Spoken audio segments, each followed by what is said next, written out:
Hi, this is Diana Adkins, Toltec author and teacher. This is part 3 of my series on domestication. Part 1 and 2 were became and then becoming, and this one I titled Shall Be. So, through the domestication, through developing our strategies, through learning to wear masks, through living a life that isn't exactly in our highest integrity, frustration develops. We get pretty much tired of it all. Some of us have put up, shut up, pleased, controlled, run, hid until we can't take it anymore. Where the stress is killing us and it's just not working. We've got high blood pressure, we have ulcers, we have our skin disorders, we just are miserable, depression, and it's not working. What we did, the masks we wore, the strategies we used, they're getting old. And there is a beautiful saying by a man named David Wilcox in a song that he wrote. He said, "When we lay our dreams to rest, we can get what's second best, but it's hard to get enough." I heard that many, many years ago, and I knew that it was the truth. And it is. It's very hard to get enough when we've laid our dreams to rest. And so when we start getting frustrated, what most people or many people do is they begin to look outside of themselves for the fix, shall we say. We'll use alcohol, TV, food, all sorts of drugs to sleep, drugs to change our mood, drugs to change our mind. All of these in an attempt to look outside of ourselves. So we're all looking outside of ourselves for answers that we're not going to find. We're not going to find the answers to these issues, this like something's missing, the frustration with the masks and the strategies. We won't find them outside of ourselves. We have got to look inside ourselves at what we've been denying, at what we've been running from, at what we've been avoiding all of our lives. We have to stop and look, what are the rules? What are the agreements that I've made? And, ask, are they still true for me? Are they still true? You were told how to be, how to act, how to love, but is it true for you? These were all told to you and given to you by other people.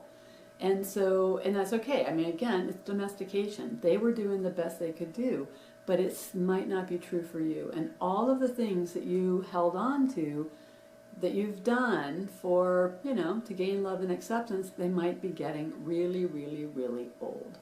So again, a lot of this worked for us when, we were 5 years old or 10 years old.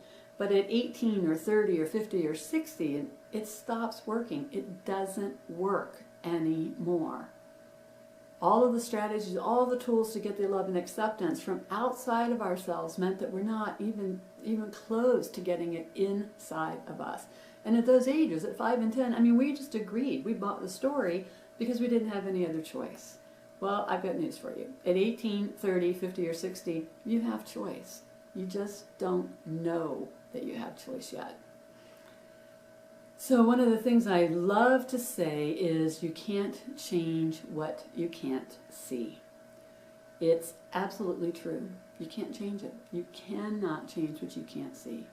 And so the step for each one of us to get into what you shall be, what you will be, what maybe your heart says you want to be, to move into a different now for yourself, to have that life that you've always thought you should have or could have, to have the life where you're following your dreams, where you're living from your heart, where you're doing things that feel right and good to you rather than what you should do, the job you should have, the type of man or woman you should be, the clothes you should wear to be accepted by a bunch of people outside of you.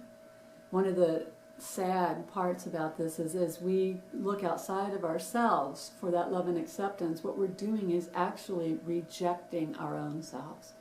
We're saying, because we were domesticated this way, I should be X, Y, or Z. And if I'm not X, Y, or Z, I'm bad. And if I'm not that and then I'm bad, then I'm going to put on a mask so that you can't see that I'm bad. And I'm going to fake it all straight down the line. And this is what wears us out. This is what exhausts us and causes all sorts of physical ailments. And so this book, my book, How to Potty Train Your Brain, explains and goes through tools that you can use. It's a beginning. It's a beginning. It helps you to understand, again, domestication. There's some information on brain research in there. But the last half of the book, I mean, half of the book are tools.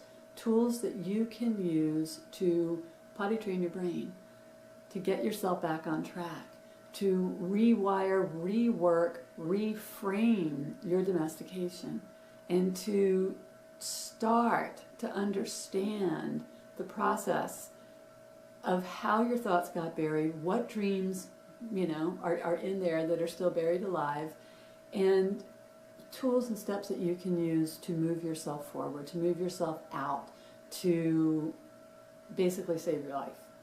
I mean, it's that simple. For me, this Toltec path was around saving my life.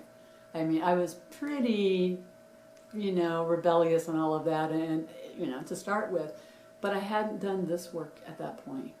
And when I hit this work, the Toltec work, I knew I had found a path for life because it gave me back myself. There may still be things we end up not liking, but then we can change them. We're at choice. And that's the key, to become at choice. So what shall you be? What choices are you going to make? Are you going to stick with same old, the boring, the mundane, the status quo? Or are you going to stay tuned for part 4? I decided on a 4th part, and look and see what can be done about it. Your choice.